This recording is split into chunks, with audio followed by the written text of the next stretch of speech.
여러분 만나 뵙게 돼서 너무 반갑습니다.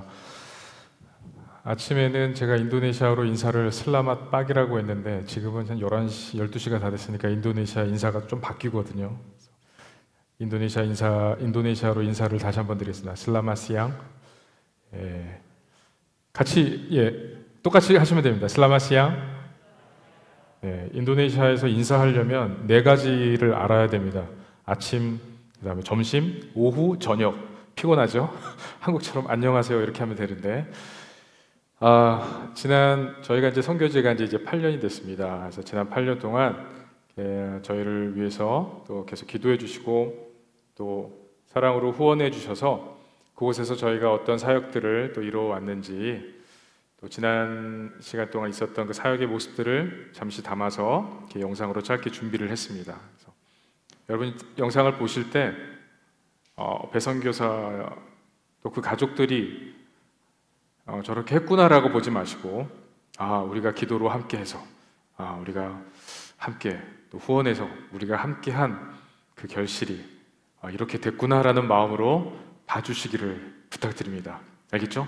제3자의 입장에서 보지 마시고 여러분이 함께 이루신 그 결과물로 좀 봐주시기를 바랍니다. 영상 들어주십시오.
수도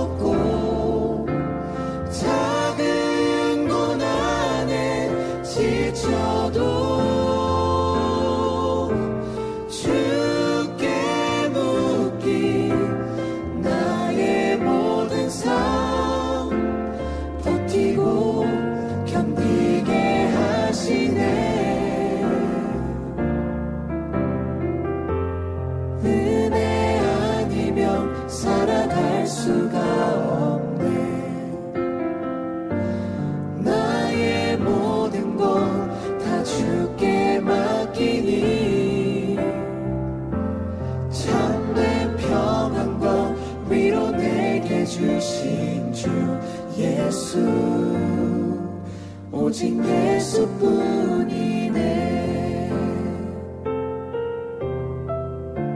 참된 평안과 위로 내게 주신 주 예수, 오직 예수뿐이네.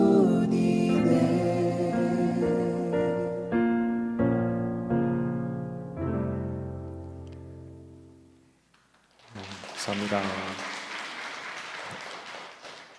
여러분께서 그간 기도해 주시고 또 후원해 주셔서 함께 이루어 주신 그 사역의 모습들을 이렇게 좀 나눌 수 있어서 참 감사한 마음이 있습니다.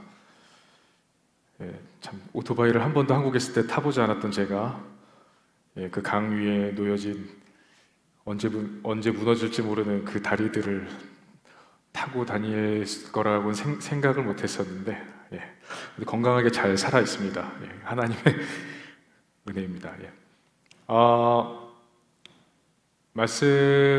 말씀을 함께 나눌까 고민을 참 많이 하다가 저희 인도네시아도 코로나 때문에 3월 15일부터 모든 학교 또 직장 관공서도 다 스탑이 됐고요. 그리고 식당들도 그냥 폐업은 아니고 다 문을 닫았습니다. 강제적으로 영업을 하지 못하게 한 그런 상황들이 돼서 교회도 당연히 예배나 모든 것이 다 공무임이 중지가 되었었고 한국은 온라인 예배를 이렇게 드릴 수가 있는데 저희가 사역하는 그곳은 그런 온라인 예배를 하기가 어려운 여러 여건들이 있어서 저도 그렇고 또 저희 개척회에서 지금 섬기고 있는 성도들도 그렇고 또 함께 협력하는 교회들도 그렇고 다 그냥 각계 전투를 한 수밖에 없는 상황들이었어요. 어디서 공급받고 이러기가 쉽지가 않아서 제가 말씀을 이제 녹음을 해서 파일을 보내주면 그 파일을 가지고 주일날 시간에 성도님들이 함께 가족끼리 찬양하다가 이제 제가 보내준 그 파일을 이제 다운로드를 한참 걸려서 받아서 이제 그 말씀을 듣고 이렇게 예배하는 그런 상황들을 몇 달씩 지금 해오고 있는 그런 상황들이었습니다. 한국도 그런 어려움들이 있었지만 제가 개인적으로 그런 상황 중에서 말씀 묵상을 하다가 이 말씀이 너무 제 마음에 깊이 와닿아서 함께 나누면 좋겠다라는 마음으로 이 말씀을 준비를 했습니다. 저는 식물을 키우는 걸 별로 좋아하지 않는 사람입니다. 그걸 정성을 들여서 키워야 되는데 그걸 잘 못하는 사람이에요. 그걸 거름을 주고 기다리고 이런 것도 잘 못하고. 근데 어느 날 제가 저희 집에서 이제 파인애플을 사서 먹고 그 호기심에 잎사귀를 잘라서 저 윗부분을 잘라서 그냥 집 앞에 정원에 그냥 심어놨습니다. 그랬더니 나중에 한 1년이 지나니까 저렇게 잎사귀가 자라고 꽃이 안에서 나오더라고요. 그러더니 한 1년 반 지나 2년 가까이 됐을 때 탐스러운 파인애플이 저희 집 마당 앞에서 저렇게 이렇게 자랐었습니다. 그래서 저 첫 수확한 첫 결실을 저희가 가족들과 함께 잘라서 맛있게 먹었던 그런 기억이 있습니다. 폰티아낙 적도의 땅에서 얼마나 그 뜨거운 햇볕을 받고 자랐겠습니까? 파인애플이 당도가 이루 말할 수가 없습니다. 정말 이루 말할 수가 없습니다. 제가 가지고 오고 싶었지만 통관이 되지 않기 때문에 가지고 오지 못한 것이 한이 됩니다. 결국 방법은 한 가지, 여러분이 오셔야만 제가 대접해 드릴 수 있습니다. 오시기만 한다면 그냥 다 한 통에 한 400원, 500원 해요. 한국 돈으로. 그러니까 제가 마음껏 원 없이 대접해 드릴 테니까 언제든 오시기만 하십시오. 자, 이 파인애플 하나가 자라서 이 과일을 이렇게 먹는 이 기쁨과는 비교도 되지 않는 엄청난 기쁨이 있습니다. 그것은 뭐냐면 바로 우리 자녀들이 정말 태어나서 또 그들이 하나님의 믿음 가운데, 특별히 하나님이 주시는 믿음 가운데, 은혜 가운데 건강하게 자라는 모습을 보는 것이 또 저희 부모로서 큰 기쁨이 아닐까 생각합니다.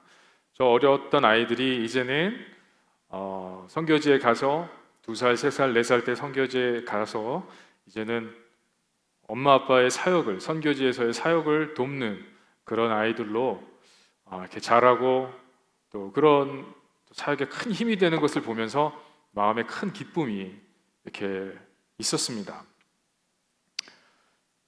생명이 있다라는 것은 자라야 된다라는 또 결과가 당연히 뒤따르겠죠.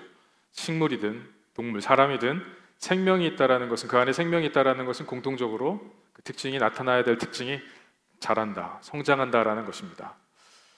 어떻게 여러분 한번 여쭤보겠습니다. 하나님의 자녀가 된 이후로 얼마큼 자라셨습니까? 지금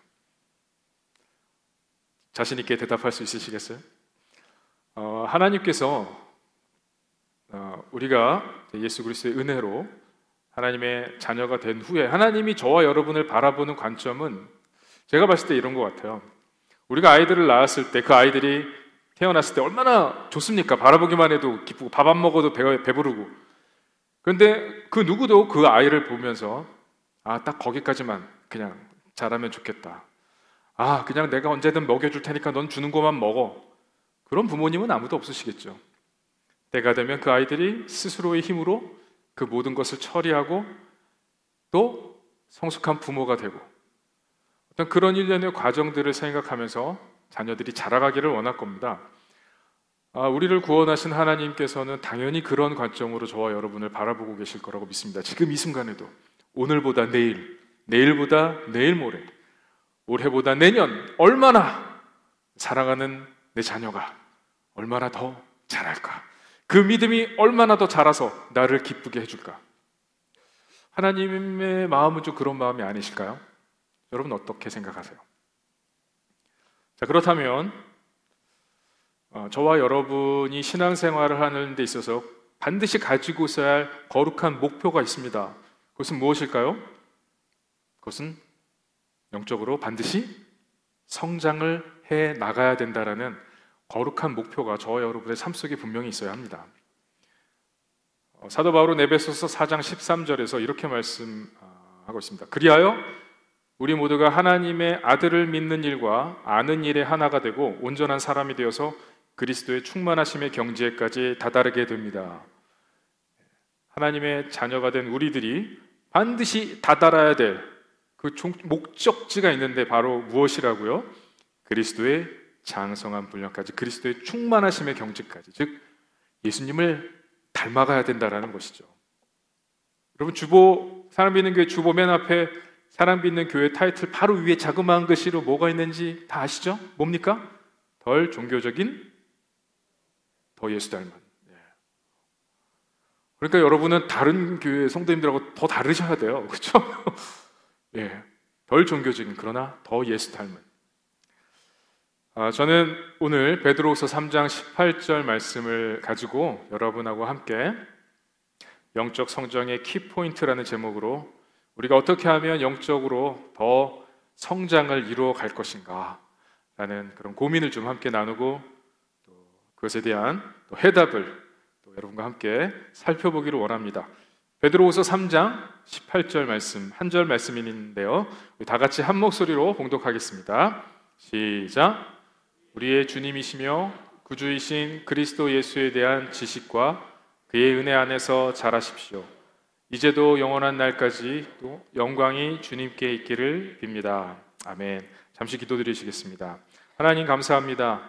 저희를 하나님 그 은혜로 구원해 주시고 자녀 삼아 주시고 우리에게 이 소중한 새날을 저에게 허락하여 주심을 감사드립니다. 하나님, 저희가 또 하나님께서 오늘 저에게 주신 이 말씀을 또 묵상하고 저희 마음에 담기를 원합니다. 이 말씀이 저희의 삶 가운데 뿌리 박히게 해주시고 우리의 마음과 우리의 심령에 특별히 깊이 그 털을 박아서 더욱더 주님 닮은 모습으로 변화되기로 결단할 뿐만 아니라 그것을 우리의 삶으로 써내려가는 그런 하나님의 자녀들 될 수 있도록 하나님 이 말씀을 축복해 주시옵소서. 예수님의 이름으로 감사하며 기도드렸습니다. 아멘. 예. 자, 그렇다면 어떻게 하면 우리가 영적인 성장을 이루어갈 수 있을까요? 그 영적인 성장을 이루어가기 위한 키포인트 첫 번째는 같이 함께 읽어보겠습니다. 시작. 영적 지식을 얻기 위해 부지런히 탐구하고 씨름해야 합니다. 본문 18절 상반절 말씀에 보면 이렇게 말씀하고 있죠. 우리의 주님이시며 구주이신 그리스도 예수에 대한 지식과 라고 말씀하고 있습니다. 자라가라, 너희가 자라가야 한다 라고 사도 베드로가 이렇게 말을 하면서 두 가지를 얘기하고 있는데 그 첫 번째가 예수에 대한 지식 안에서 자라가라 라고 이렇게 말씀하고 있는 겁니다. 교수님 앞에서 제가 어떻게 그 짧은 지식으로 장황하게 설명을 드릴 수 있겠습니까? 신학적인 지식들을. 그러나 짧게 요약해서 말씀드리자면 이 예수에 대한 지식이라고 하고 있는 새 번역에서 잘 번역을 하고 있지만 좀 더 헬라어 그 원래 문법적인 용법에 의해서 해석을 하자면 그리스도를 아는 지식이다라고 이렇게 번역을 할 수 있습니다. 예수에 대한 지식, 예수 그리스도를 아는 지식이라고 우리가 번역을 할 수 있을 것 같습니다. 신학교 다닐 때 시험 기간 전날만 되면 그 앞에 동산에 올라가서 정말 큰 소리로 기도하고 막 찬양하던 선배님이 있었어요. 그러고 나면 어김없이 그 다음날 시험 시간에 나타나지 않으셨어요. 왜냐하면 이제 너무 또 좀 뒤늦게 신학을 시작을 하셨고 또 그 공부가 너무 힘들었기 때문에 그 심정이 충분히 이해가 갔습니다. 신학 시험을 대비해서 준비하고 시험 치르는 것이 쉽지가 않았던 것이죠. 스트레스도 엄청 많이 받고. 그런데 그 심정이 이해가 갔습니다.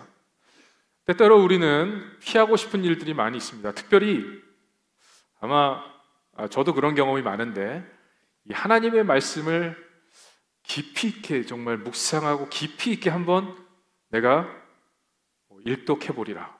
아니면 내가 이 말씀을 좀 더 스스로 전체는 힘드니까 요한복음 한번 내가 깊이 있게 좀 스스로 보면서 묵상하면서 연구를 좀 해봐야 되겠다. 다짐을 하지만 끝까지 완주하기가 쉽지가 않을 때가 많이 있죠. 그런 경험들 있으세요? 한 3분의 1은 끄덕이시는 것 같아요. 그러나 그 결심들을 이루는 걸 항상 실패하고 한번 해봤지만 또다시 그 마음을 접게 되고 이런 경우들이 많이 있으셨을 겁니다. 저도 그렇습니다. 여러분, 특별히 베드로 후서는 또 베드로 전서도 마찬가지지만 사도 베드로가 마지막 때 초대교회 성도들이지만 그때 당시에 그 성도들은 이제 곧 있으면 주님이 오신다라는 그런 마음으로 사실 살았던 사람들이죠. 저희도 마찬가지지만 그러면서 그 마지막 때 어떻게 준비하면서 살 것인가를 항상 사도들의 그 가르침을 통해서 혹은 성도들과의 그 나눔을 통해서 인식하면서 깊이 인식하면서 그런 살았던 사람들입니다. 마지막 때에 특별히 그 초대교회에 어려움을 가져왔던 것들 중에 하나가 교회 안에 모임 안에 거짓을 가르치는 거짓 교리를 가르치는 무리들이 그 교회 안에 침투해 들어와서 성도들의 신앙을 회방하고 믿음에서 떨어져 나가게 하는 그런 일들이 많이 있었습니다. 그래서 사도 베드로는 항상 그 베드로 전서도 마찬가지고 베드로 후서도 마찬가지지만 그 서신 안에서 계속적으로 강조하는 것이 바로 이 예수 그리스도를 아는 것, 예수 그리스도에 대해서 알아가는 것, 깊이 알아가는 것, 그리고 그 은혜 안에서 또 살아가는 것에 대해서 특별히 계속 서신에서 강조하고 있고 그런 구절들이 나타나는 것을 볼 수 있습니다. 그렇기 때문에 더더욱 성도들이 이 말씀 안에서 잘 굳건히 세워져서 그 어떤 외부의 거짓된 가르침에도 그들이 그 신앙을 잃지 않고 살아가기를 사도 베드로는 특별히 원했던 것 같습니다. 저도 한국에서 이제 선교지에 가기 전에 청년부 사역을 주로 많이 했는데 사역하는 청년들을 볼 때마다 그런 마음들이 많이 있었습니다. 세상이 참 많이 어렵고 특히 또 얼마나 유혹하는 거리들이 많이 있습니까? 그래서 우리 청년들이 정말 그런 것에 빠지지 않고 특별히 하나님 말씀 위에 털을 잘 잡아서 이렇게 신앙생활했으면 좋겠다라는 생각을 많이 했었는데, 한국에 특별히 또 이단이 또 유명한 나라가 한국이잖아요. 다른 나라도 그렇지만 인도네시아에서 가장 많은 활동을 하고 있는 이단 단체들이 대부분 한국에서 온 단체들이 굉장히 많아요. 어떻게 들어왔는지 모르겠어요. 제가 사역하는 저희 그 보르네오 섬 그 촌 구석까지도 이 이단들이 들어와가지고, 여하튼 간에 제가 청년부에서 사역할 때 한 청년이, 리더로서 이렇게 훈련을 받던 청년이 이제 지방에서 기숙사 생활, 자취 생활을 했었습니다. 그러니까 주중에는 지방에 있다가 이제 주말에 교회에 와서 사역을 하고 그랬는데, 어느 날 주중에 전화가 온 거예요. 전도사님. 왜? 성경에 대해서 새로 눈을 떴어요. 막 그러면서 너무 좋아하는 거예요. 처음에 기뻤어요. 그러냐. 그런데 얘기를 하는데 이게 하나님의 교회에 대한 얘기인 거예요. 어머니 하나님 얘기 가르치면서 갈라디아서 말씀을 가르치는데 세상의 성경에 어머니 하나님에 대한 게 분명하게 이렇게 나와 있고, 성경을 이렇게 새롭게 깨우쳐주게 하는 게 너무 감사했어요. 그러면서 막 하는 거예요. 제가 얼마나 화가 났는지 막 전화로 막 계속 뭐라고 했습니다. 네가 지금 교회에서 나한테 배운 게 몇 년이고 말씀을 같이 나눈 게 몇 년인데 지금 뭐 하는 거야? 그래서 막 제가 화를 냈더니, 왜 화를 내냐고. 아니, 성경에 대해서 새로운 가르침을 받아서 정말 기뻐서 그렇게 했는데 왜 그러냐고. 제가 순간 화를 낸 거예요. 그 사람들은 그렇게 친절하게 가르쳐줬는데 왜 그러냐고 저보고 막 그러는 거예요. 그래서 말씀을 가지고 쭉 다시 한번 가르쳐줬고, 그것도 안 돼서 제가 바로 다음 날 찾아갔습니다. 찾아갔어요. 그래서 만났어요. 그래서 쭉 설명을 해주고, 이단들이 그렇잖아요. 외로운, 특히 이 자취하는 지방의 학생들을 타겟으로 잡고서 얼마나 친절하게 와가지고 그렇게 막 데려갔는지 몰라요. 제가 사역할 때도 몇몇 청년들이 그런 어려움이 있었습니다. 그때 제가 깨닫게 됐어요. 내가 열심히 가르치는 것도 중요하지만 이 청년들이 스스로의 힘으로 스스로 그 말씀을 깊이 연구하고 묵상하는 훈련을 제대로 시켜주지 못한 나에게 참 큰 잘못이 있었구나. 제가 그런 생각을 많이 하게 됐었습니다. 선교지에 가서도 마찬가지입니다.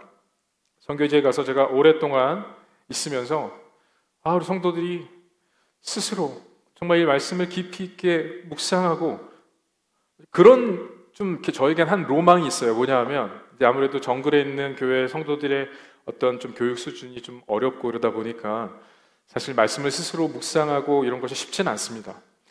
제 마음의 한 로망은 뭐냐면, 그들이 어느 날 제가 갔을 때 선교사님이 지난주에 말씀 가르쳐 주셨는데 그걸 제가 일주일 동안 묵상하면서 이런 깊이 있는 하나님의 뜻을 발견했어요. 너무 행복해요. 저에게 그런 로망이 있습니다. 언젠간 이루어지리라고 믿습니다. 지금은 떠먹여 줘야 하고 직접 줘야 그것을 간신히 받아서 씹고 삼키고 영양분으로 섭취하지만, 언젠간 스스로 그것을 맛있게 떠서 그렇게 스스로 잘할 수 있는 우리 성도들이 되기를 바라는 그런 제 마음의 간절함이 있습니다. 제 마음에. 여러분 그거 아세요? 퀴즈 하나 드릴게요. 사도 베드로가 사역했던 그때 당시에, 사도 베드로가 섬겼던 그때 당시에 초대교회에 그 성도들이 오늘날 저와 여러분을 보면 뭐라고 말을 할 것 같으세요? 뭐라고 말을 할까요? 칭찬할 것 같으세요? 아니면 좀 원망, 아니면 좀 비판할 것 같으세요? 전 잘 모르겠는데, 그러나 제가 어느 날 생각하기엔 이럴 것 같아요. 우리가 그토록 갖기를 원했던 성경, 그러나 우리는 손에 쥘 수 없었던 그 하나님의 말씀을 여러분은 그 손에 가지고 있는데 왜 그토록 게으르십니까? 왜 그토록 하나님의 이 말씀을 묵상하고 연구하고 공부하는 그 일에 여러분은 왜 그토록 게으르십니까? 우리는 이것을 그렇게 갖고 싶어서 그렇게 목숨 걸고 버텨왔는데, 저는 이럴 것 같더라고요. 어느 날 제 스스로 이렇게 보는데, 여러분 우리에게는 얼마나 기회가 많습니까? 마음만 먹으면, 그렇죠? 마음 먹기가 힘들어서 그렇지. 마음만 먹으면 우리는 이미 교회에서 준비해 놓으신 그 훌륭한 여러 성경 공부 과정들에 참여해서 그 말씀을 더 깊이 있게 묵상할 수 있는 기회들이 얼마나 많습니까? 혹은 우리 스스로 마음만 먹는다면 이 말씀을 스스로 공부하면서 묵상하면서 그 안에 감추어진 하나님의 은혜를 발견하면서 우리가 성장할 수 있는 기회들이 얼마나 많이 있습니까? 그렇죠? 자, 그리고 우리에게는 얼마나 또 많은 기회가 있습니까? 마음만 먹으면. 세상에 한국처럼 그렇게 손쉽게 유명한 기독교 작가들이, 신학의 거장들이 만들어 놓은, 이렇게 놓은 그 책을 온라인으로 혹은 내 손으로 이렇게 쉽게 바로 읽을 수 있는 그런, 이런 나라가 어디 있습니까? 기회가 많다고 그러나 그 기회가 다 내 손에 주어지는 건 아님을 여러분 꼭 명심하시기 바랍니다. 정글에 있는 그 어려운 지역에 있는 성도들이 어쩌면 기회는 적지만 그 간절함 때문에 조그맣게 주어지는 그 부스러기들을 더 감사히 받아 누릴지도 모르겠습니다. 비교하는 건 아닙니다. 죄송하지만 여러분. 그러나 적어도 우리가 하나님께서 주신, 우리가 영적으로 성장할 수 있도록 하나님께서 주신 이 기회가 우리 주변에 너무나도 쉽게 있는데 그것을 최선을 다하지 못하고 게을러서 우리가 얼마나 영적으로 정체되어 있고 그 성장이 지체되어 있는지를 좀 스스로 돌아봐야 하지 않을까라는 생각을 해봅니다. 영적으로 성장하고 싶으십니까, 여러분? 어제보다 오늘 어떻게 더 많이 성장하셨습니까? 더 주님 닮은 모습으로 좀 변화되셨습니까? 자, 그 대답에 좀 쉽게 대답할 수 없으시겠죠? 그러면 제가 질문을 다시 드릴게요. 자, 오늘보다 내일 더욱더 좀 주님 닮은 모습으로 변화되기 원하십니까? 네, 그렇다면 여러분, 영적인 지식을 더 깊이 연구하고 탐구하는 그 일에 열심을 내시기 바랍니다. 우리 스스로 더 열심을 내서 하나님이 기뻐하는 모습으로, 주님 닮은 모습으로 변화되어가는 저와 여러분이 되기를 주님의 이름으로 축복드립니다. 아멘. 미리 아마 그 성경 공부 과정들을 아마 이제 이번 주부터 더 많은 분들이 늘어날지도 모르니까 선착순으로 받으셔야 될 것 같은데요.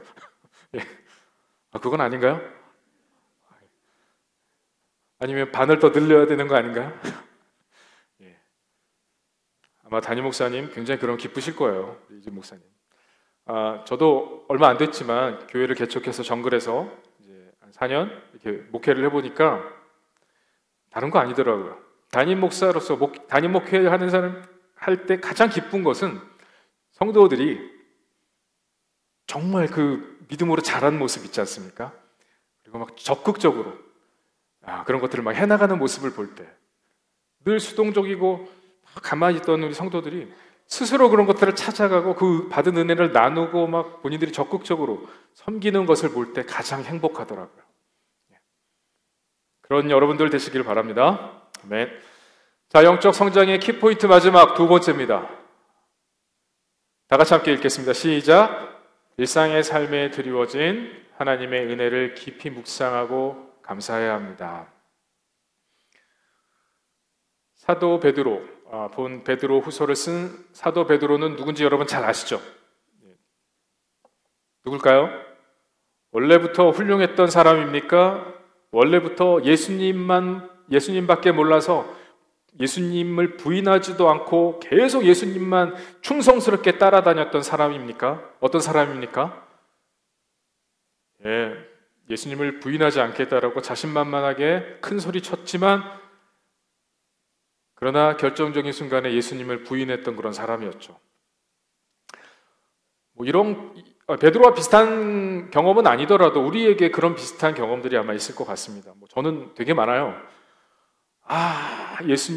예수님만 하면서 막 그러나 막 예수님한테 화내고 막 부인하고 내 신앙을 직장에서 또 학교에서 다른 친구들 앞에서 드러내기 좀 부끄럽고 창피해서 조용히 가만히 있었을 때도 있었고, 사도 베드로에게는 아마 이 은혜라는 단어가 사도 바울도 물론이지만 특별한 의미로 다가왔을 것 같습니다. 은혜.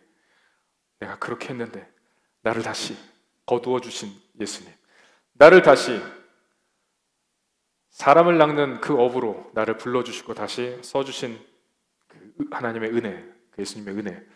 아마 사도 베드로에게는 이 은혜라는 단어가 정말 특별한 의미로 그의 삶에 자리 잡혀 있었을 거라고 생각이 듭니다. 에베소서 2장 8절 이렇게 말씀하고 있죠. 여러분 잘 아는 말씀이지만, 여러분은 믿음을 통하여 은혜로 구원을 얻었습니다. 이것은 여러분에게서 난 것이 아니요 하나님의 선물입니다. 그랬습니다. 저와 여러분이 하나님의 자녀가 돼서 지금 이 신앙의 길을 걷고 있는데 그 첫 시작이 바로 그 은혜 때문이었습니다. 하나님께서 거저 주신 그 선물 때문에 우리가 지금 그 길을 가고 있죠. 그래서 기독교 신앙은 바로 이 은혜를 빼고서는 어떤 것도 설명할 수가 없는 그런 것이 바로 이 기독교 신앙입니다. 오늘 본문 후반부에 보면 베드로후서 3장 18절 말씀을 다시 보면 우리의 주님이시며 구주이신 그리스도 예수에 대한 지식과 그리고 어디 안에서 자라가십시오 이렇게 되어 있죠. 그의 은혜 안에서 자라십시오라고 기록하고 있습니다. 여러분, 그의 은혜 안에서 자라십시오가 구체적으로 어떤 의미인지 좀 와닿으시나요? 감이 오세요? 새 번역이 잘 번역하고 있지만 이것을 제가 이렇게 좀 헬라어 그 원래 문법에 맞게 좀 이렇게 번역을 하면 훨씬 더 의미가 다가올 것 같습니다. 어떻게 되어 있냐면 예수 그리스도가 주신 은혜라고 번역을 할 수가 있습니다. 예수 그리스도가 주신 은혜, 그의 은혜 안에서, 즉 예수 그리스도가 주신 은혜 안에서 자라십시오라고, 우리가 잘 아는 것이죠. 그러나 참 그 은혜를 날마다 삶 속에서 민감하게 반응하면서 잘 살지 못하는 경우가 많은 것 같습니다. 제가 사역지에서 또 선교지에서 기도하거나 또 우리 가족들하고 또 예배드릴 때 기도하거나 이럴 때 자주 시작하는 첫 문장이 있습니다. 첫 문장, 그것은 이겁니다. 하나님 감사합니다. 누군가에게는 그토록 원했지만 가질 수 없었던 이 새날을 저희에게 허락해 주신 하나님 감사합니다.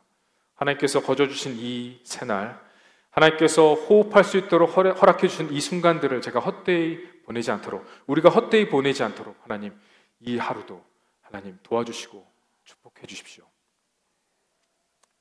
여러분 그렇지 않습니까? 누군가에게는 그토록 바랬던 이 새날이 그 사람에게는 주어지지 못했을 수도 있을 이 새날이 저와 여러분에게는 선물로 주어졌습니다. 아멘? 좀 감동이 되세요? 원래 사람이 깊이 감동하면 할 말을 잃어서 답을 못하게 돼요. 여러분 정말 깊이 감동 받으신 것 같네요. 누군가에게는 그토록 원했지만 가질 수 없었던 것을 지금 저와 여러분은 누리고 있습니다. 저는 2년 전에 선교지에서 이 호흡할 수 있다는 것, 살아있다라는 것에 대해서 너무나도 큰 경험을 하게 됐습니다. 정글에 이제 12월에 성탄 예배를 인도하러 들어갔다가 그곳에서 차려준 음식을 먹고 잘못돼서 밤에 온몸이 벌겋게 두드러기로 알레르기로 다 부어오르고 기도가 부어서 호흡을 더 이상 할 수 없어서 쓰러졌어요. 쓰러지면서 온 몸에 있었던 배설물이 그대로 다 나왔습니다. 여러분 상상해 가세요. 와, 저는 지금도 상상하고 싶지가 않은데 그냥 그 정글의 그 집에 그냥 그 현지 목사님 집에서 마련해준 그 거기에 제가 그냥 이렇게 그냥 기절해 버린 거예요. 그리고 뭐 바닥은 배설물로 다 그냥 바닥이 된 거예요. 와, 근데 제가 이제 쓰러져서 이제 의식이 없고 그러니까 이제 놀래서 다들 붙어서 막 기도하고 그때 제 가족도 있었습니다 옆에. 그런데 간신히 이제 한 5분 지나서 하나님이 살려주셨어요. 의식이 돌아와서 뭐 현지 목사님 막 울고. 그런데 제가 그 순간에 정말 하나님께 너무 감사하더라고요. 그리고 다음날 새벽 이제 일찍 일어나서 이제 뻔띠안하게 도시로 나와서 이제 스피드보트 아까 보셨죠? 그런 스피드보트를 타고 한 2시간 반 타고 나와서 병원에 가서 이렇게 진료를 다시 받았는데 계속 눈물이 나는 겁니다. 하나님 살려주셔서 감사합니다. 그러면서 호흡을 다시 주셨으니 하나님을 위해서 더 열심히 힘내라는 것으로 알고 제가 하나님 더 열심히 사역하겠습니다. 섬기겠습니다. 부족하지만 하나님 도와주십시오. 제가 그렇게 기도했던 기억이 납니다. 제가 이번에 한국에 들어올 때 좀 쉽지 않게 인도네시아 국내선이 다 막혀 있어서 코로나 때문에 쉽지 않게 나왔는데 나올 때 제가 좀 팔이 좋지 않아서 치료차 이렇게 나오면서 모든 짐을 제 자녀들이 새 아이하고 제 아내가 다 붙이고 또 서류도 다 작성하고 하는 것을 제 아내가 했어요. 보통 땐 제가 다 했던 일들입니다. 그랬더니 저희 둘째가 비행기 이제 기다리는 대기하는 중에 제 아내한테 그렇게 얘기를 했다라는 걸 이제 제 아내한테 들었습니다. 엄마, 아빠의 오른손이 그동안 얼마나 많은 일을 해왔었는지를 새롭게 깨닫게 된 것 같아요. 굉장히 좀 영적이네요. 예. 그 아이가 진짜 좀 특별합니다. 가끔 하나님께서 제 둘째를 통해서 저에게 이렇게 영적인 깨달음을 주실 때가 많아요. 그러면서 제가 그 말을 비행기 자카르타 공항에서 한 10시간 비행기를 대기하면서 탁 앉아있는데 들으면서 눈물이 나는 거예요. 뭐냐 하면 하나님이 막 생각이 나서 하나님께서 그동안 참 해주셨던 이 감사한 것들이 너무나 많은데 참 잊고 있었던 게 또 얼마나 많았었는지. 여러분, 코로나로 힘드시죠? 답답하셨죠? 지금도 답답하고 계시고. 그러나 저는 이 코로나를 지나면서 선교지에서 처음에 되게 힘들었는데 이게 저에게는 주어진 굉장히 큰 은혜다는 걸 나중에 깨달았습니다. 매 주마다 인도네시아로 설교를 준비해야 되는데 이게 목사가 하나님 말씀이 너무 좋아서 이걸 막 달아서 준비하는 게 아니라 저는 한 번 더 이렇게 트랜슬레이션을 해야 되잖아요. 번역을 해야 되잖아요. 인도네시아로. 그러니까 이게 그냥 막 좀 너무 일처럼 느껴졌었던 거예요. 오랜 시간. 이걸 바꿔야 되고 인도네시아로 준비하고 막 설교하고.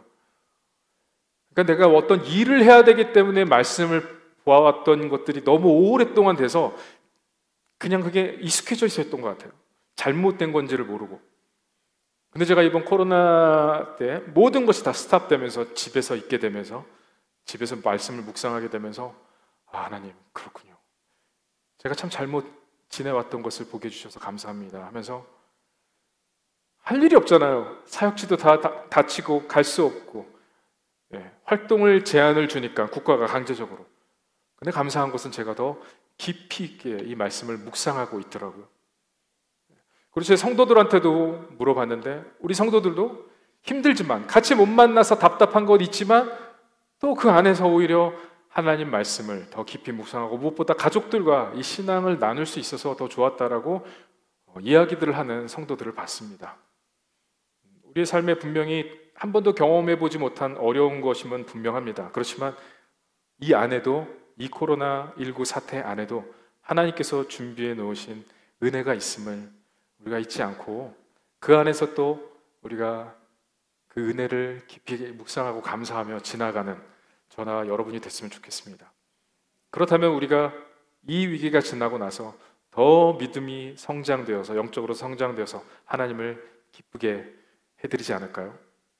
저는 그럴 거라고 확신합니다. 저희 신학교에 보면은 이런 글이 있습니다.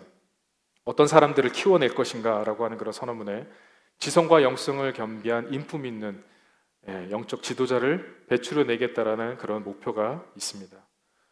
우리 신앙생활은 마치 자전거를 타는 것과 같다고 생각합니다. 그 페달을 열심히 저어야만 앞으로 전진해 나가듯이 우리 한쪽은 우리가 스스로 아까 봤던 키포인트 첫 번째 열심히 스스로 연구하고 말씀을 묵상하는 훈련을 그 지성의 훈련을 계속해야 합니다. 그리고 다른 한편으로는 또 우리의 감성이 또 우리의 영성이 무뎌지지 않도록 우리가 계속 또 그 한 페달을 같이 저어 나갈 때 우리가 균형 잡힌 모습으로 그 앞을 향해서 나아가면서 영적인 성장을 이루어내리라고 믿습니다. 오늘 이 말씀이 다시 한번 지금까지 계속 반복되는 말씀이죠, 사실. 그렇지만 지금까지 들어왔던 어떤 한 말씀을 다시 반복한 것이 아니라 지금까지 들어왔지만 미처 내가 삶으로 써내지 못했던 그 사실들을 이제는 삶으로 써내려 가겠습니다라고 다짐하는 그런 이 날이 되었으면 좋겠습니다. 그렇게 약속하시겠습니까? 아멘. 하나님께서 분명히 기뻐하실 겁니다. 하나님께서 그 모습을 보시면서 기뻐하실 겁니다. 우리 잠시 이 시간에 반주가 나오는 가운데 함께 좀 결단의 기도를 각자 좀 잠시 하는 시간을 가졌으면 좋겠습니다.